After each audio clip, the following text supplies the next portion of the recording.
Salut et bienvenue dans cette vidéo. Aujourd'hui, on va monter le support de l'AMS Lite. Déjà pour cela, il va te falloir quelques vis. Donc tu vas aller sur le site officiel de Bambu Lab, ou sinon je t'ai mis le lien dans la description. Et tu vas acheter ces vis, donc ça coûte 2 euros.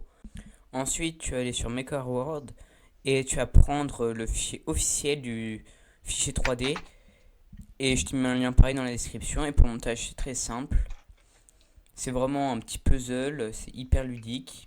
Donc tu rentres les trucs.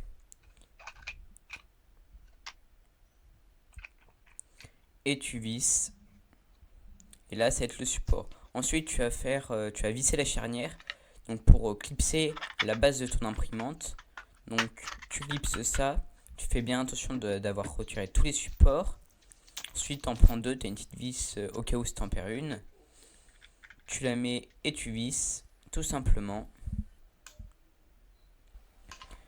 Une fois que tu as fait ça, tu vas prendre les petits supports qui vont être fixés derrière l'imprimante. Tu vas mettre un petit rond, ça fait un petit patin pour réduire les vibrations. Tu fais ça pour les deux. Et on se retrouve sur l'imprimante. Déjà, tu vas prendre l'ancien support qu'on vient juste de faire. Tu vas le visser, tu vas le mettre en haut de l'imprimante, ça se clipse. Tu vérifies qu'il tient bien. Parce que ce serait bête qu'une fois que tu l'as mis, ça tombe. Tu vas enlever toutes les bobines sur ton AMS et tu vas la débrancher. Comme ça, on est sûr qu'il n'y a pas de risque. Une fois que tu as fait ça, tu vas enlever les 4 vis. Bien sûr, tu les gardes car tu en auras besoin pour la suite. Tu vas les mettre sur ton petit support. Et là, les vis que tu as enlevées, tu vas les revisser au même endroit. Donc moi, j'avais une petite pochette. Souvent, soit tu as une petite pochette avec des vis en plus, ou tu peux les réutiliser, les anciennes vis. Moi, je les ai réutilisées comme ça. Après, j'en ai d'autres au cas où. Tu vises tout ça bien. Tu vérifies que ton support est bien stable.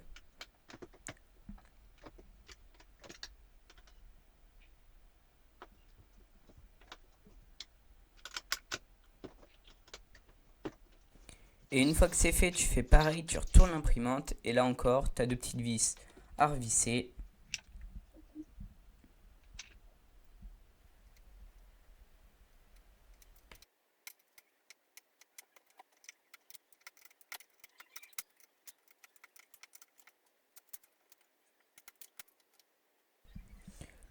Une fois que tu as tout vissé, tu as deux petits appareils. Ça va permettre à guider tes petits câbles en plastique pour pas qu'ils soient trop tordus.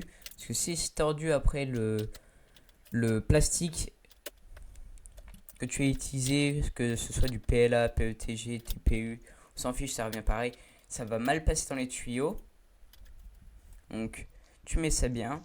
Et ensuite tu vas prendre le dernier paquet de vis. Et fais attention à la forme, je me suis fait avoir. Le côté le plus large, tu vas le mettre sur les côtés. De toute façon, tu vas bien te rendre compte si ça force. Faut pas insister, c'est-à-dire que tu l'as mis à l'envers. Donc tu le tournes et ça va vraiment couler tout seul. Tu mets tout bien. Et ensuite, tu peux visser pareil. Tu as deux vis de chaque côté et deux vis qui se fixent à la base de ton imprimante.